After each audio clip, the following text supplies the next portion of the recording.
The pharaoh who married his sister. You know King Tut, right? The boy pharaoh with the golden mask that's worth over $2 million. But here's what they don't teach you in history class. He married his own sister.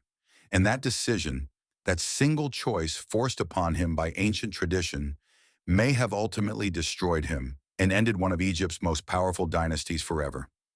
This is the dark, twisted truth behind the Golden Throne. Picture this. It's 1332 BCE. A 9-year-old boy becomes the ruler of the most powerful empire on earth. His name is Tutankhamun, and the advisors surrounding him have already decided his fate. They bring forward a girl, barely older than him. Her name is Ankhesenamun. She's beautiful, she's royalty, and she's his half-sister. The marriage is arranged immediately, not for love, not even for politics, but for something the ancient Egyptians believed was far more important. Keeping the bloodline pure, keeping the divine blood of the gods concentrated within one family. But at what cost? See, in ancient Egypt, pharaohs weren't just kings. They were considered living gods, descendants of Re himself, the sun god. And gods don't marry commoners. The Egyptian elite believed that royal blood carried literal divine essence, and mixing it with outsiders would dilute that power. So they married each other. Brothers married sisters. Uncles married nieces. It had been happening for generations in Egypt's royal families, and Tutankhamun's own lineage was a twisted family tree that looked more like a tangled rope. His father was likely Akhenaten, one of history's most controversial pharaohs. And here's where it gets really disturbing. Genetic testing suggests that Akhenaten himself was the product of a brother-sister union. Tut's mother? Probably Akhenaten's own sister, a mysterious woman known only as the Younger Lady, whose mummy was discovered in 1898. Tutankhamun was born from incest, and now he would continue the cycle. Ankhesenamun didn't have a choice either. She was around 13 when she became queen. Historical records show she was originally named Ankhesenpaten, meaning she lives for the Aten, after her father Akhenaten's radical sun god. When Tut restored the old gods and changed his own name from Tutankhaten to Tutankhamun, she changed hers too. They were children playing the roles of gods. But here's the heartbreaking part.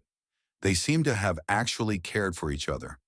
In Tut's tomb, discovered by Howard Carter in 1922, there are paintings showing them together in surprisingly intimate moments. One shows Ankhesenamun offering her boy husband flowers. Another shows her accompanying him on a hunt. These weren't standard royal propaganda images. They showed affection. Two kids trapped in a system they didn't create, trying to find comfort in each other. They tried to have children. They tried to continue the dynasty. But this is where the consequences of generations of incest came crashing down. In Tutankhamun's tomb, Carter found two small mummified fetuses, two tiny coffins fit for princesses who never lived. Both were Tut and Ankhesenamun's daughters. Both were stillborn.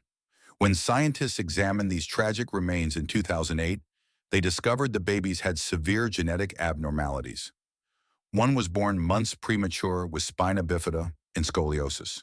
The other had similar deformities. They never had a chance. And Tutankhamun himself? Modern CT scans and genetic analysis revealed he suffered from a host of genetic disorders. A severe clubfoot that required him to walk with a cane, a bone disease called Köhler's disease, possibly temporal lobe epilepsy, and a cleft palate. His immune system was compromised. His body was falling apart from the inside. All of this traced back to generations of incestuous marriages. The very practice meant to preserve divine power was destroying the royal family from within. Tutankhamun died at just 19 years old, possibly from an infection that his weakened body couldn't fight off. He left no heir. The dynasty that ruled Egypt for generations ended with him. And Ankhesenamun? Her story is even more tragic. After Tut died, she was around 22 years old, a widow, a queen with no king. Historical records suggest she did something unprecedented. She wrote a letter to the king of the Hittites, Egypt's enemy, begging him to send her a son to marry. "My husband has died and I have no son," she wrote. "Send me one of your sons and I shall make him king."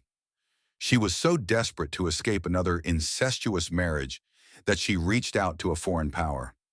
The Hittite prince was sent, but he was murdered before reaching Egypt, probably by Tut's advisor Ai, who wanted the throne for himself. Ankhesenamun was forced to marry Ai, a man old enough to be her grandfather. After that, she vanishes from history.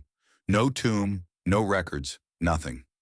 Most historians believe she was murdered or died shortly after, another casualty of a system that consumed its own children. So yeah, Tutankhamun married his sister. But this isn't some scandalous tabloid story. It's a tragedy that played out over generations. A brutal reminder that tradition and power often come with a terrible price. Those two stillborn babies in golden coffins. A boy king who couldn't walk without pain. A young queen who disappeared into the shadows of history. This was the real cost of keeping blood pure. Today, Tutankhamun's golden mask stares out at us from museums with those beautiful, haunting eyes. But now you know the story behind them. A story of two kids who never asked to be gods, forced into a marriage neither could escape, trying desperately to create life in a dynasty that was already dying. Sometimes the most priceless artifacts carry the darkest secrets. If this story shocked you, wait until you hear about Cleopatra's family tree. It makes Tuts look simple. Hit subscribe and let me know in the comments. Should we judge ancient practices by modern standards, or try to understand them in context?